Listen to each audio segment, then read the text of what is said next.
I mean, we have to remember that because Everywhere appears everywhere, it does not appear primarily to people who are technically competent, who are knowledgeable and savvy and comfortable with technology. It appears in the broadest possible user base. And there is an argument to be made that as it infiltrates the world, and especially as it becomes seen as no longer technology, that there will come a generation that is completely native to it, completely comfortable with it, and that for whom none of these questions are germane. And I'm willing to accept for the sake of argument that that may be so. But that means that for the foreseeable future, there will be generations in the world who did not grow up with it. And speaking on behalf of my own generation, I have a great degree of empathy for people like my mother, who she's not a stupid woman. And even so, I bought her a laptop a couple of years ago, and I set her up with a Gmail account, and I explained everything to her, and every time I go to her house, I explain it again. She is still not comfortable with the things that we all take for granted. And what I've found in my user experience research, and this is especially true in Japan because the research that I'm referring to is stuff that I did when I was at Razorfish here in Tokyo. When systems are poorly designed and users can't figure that out, they internalize the bad feeling about it. They say, I must be too stupid. I must not know what I'm doing. How could I be such an idiot? I can't figure out how to work a simple email program. Well, I've got news for us as developers. That's not their fault. It's our fault. It means that we're failing them. And I think we're failing them already at this scale, at the scale of the PC. What scares me and keeps me up nights is the idea that you can multiply the interaction between my mother and her laptop times 4 billion of the 6 billion people on the planet. And to the degree that people in the world are exposed to these systems, and to the degree that those systems are not designed with utmost care, we have on our conscience the bad feeling of people who are exposed to this on a very, very large scale. And I hope and I pray and I think that we can do better. So what am I talking about, really? Is this science fiction? Is this something that's purely conjectural? Is it prototype programs? Is it blue sky studies in corporate research labs where they're given extraordinarily large budgets just to do what they please? No, I argue that it's not. As a matter of fact, I argue that one system that I consider to be fully ubiquitous in a very robust sense has been active in the world since 1997. This is the Octopus touchless payment system we were discussing previously. Octopus, starting in 1997, was adopted by the 6 transit agencies of Hong Kong. And because they all agreed on it, the RFID infrastructure that they used was deployed everywhere in the city, from everything from convenience stores to vending machines to swimming pool lockers to the gates of a university or an apartment house. And by 1994, 7 years into the system's deployment, 95% of the population of Hong Kong between the ages of 16 and 65 had used Octopus, and collectively they used it every day, at least twice as many transactions as there are people in the city of Hong Kong. So to me, you don't get much more ubiquitous than that.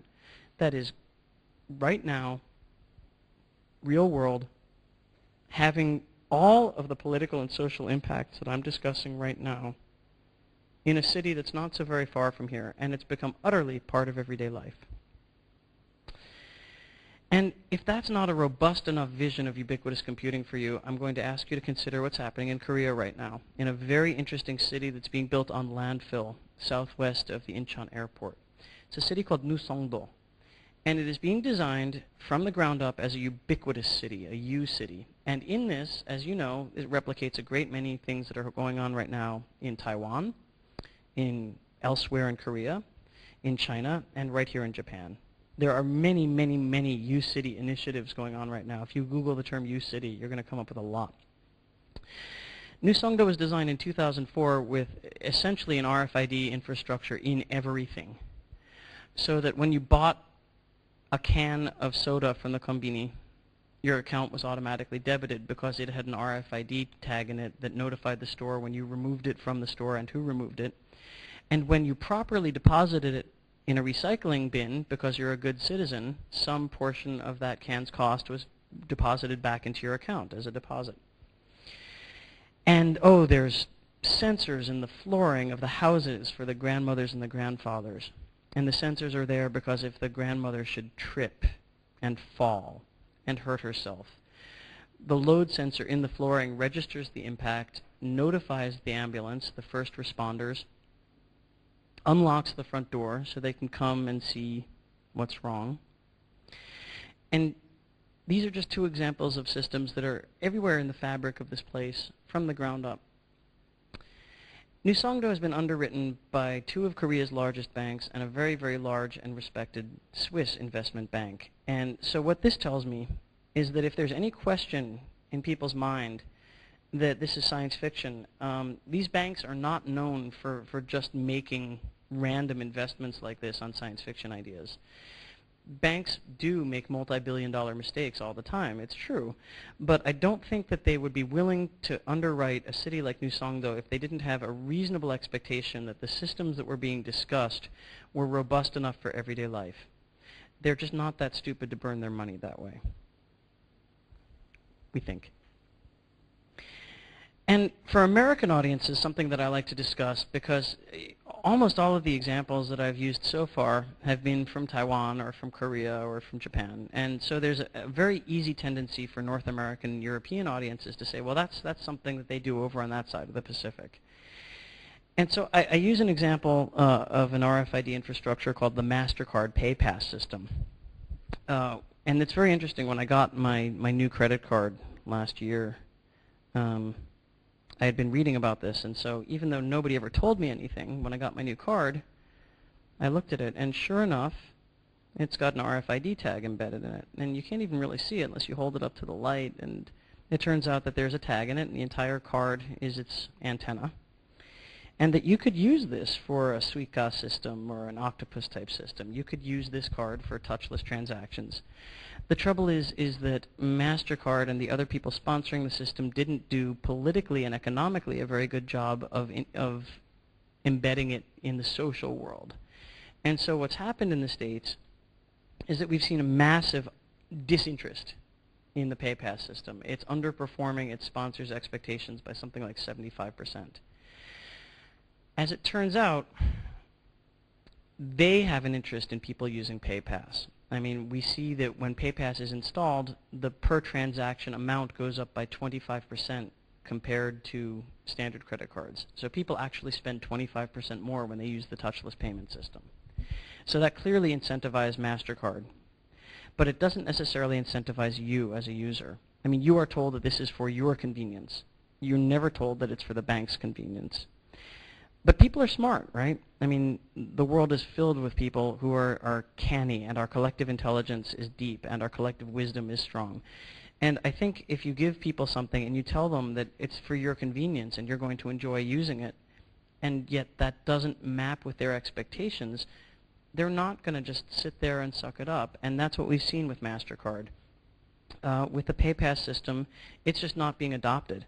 And I find that almost inspiring, because what it suggests to me is that it's going to further incentivize the designers of ubiquitous systems to do a better job on all of the social and political integration that inherently provides part of the context of a ubiquitous computing system that does not provide part of the context of a PC to nearly the same degree.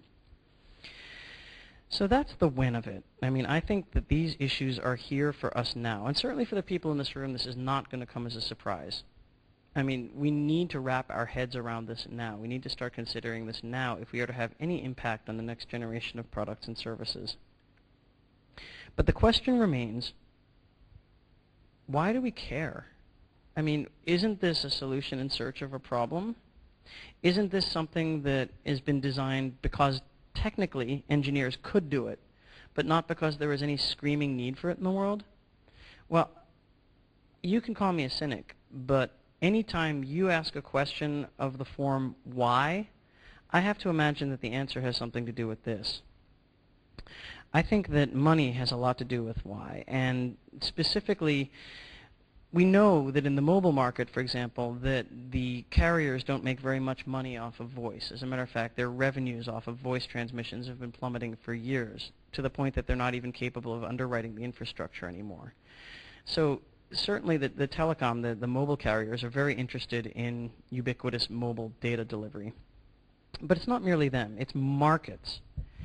It's markets beyond the relatively flat and stagnant horizons for the PC or the Keitai or the portable gaming device or the DVD player. I mean, the world's large electronics and consumer electronics and computing manufacturers need there to be markets. Markets, growth, continual growth is the logic of late capitalism.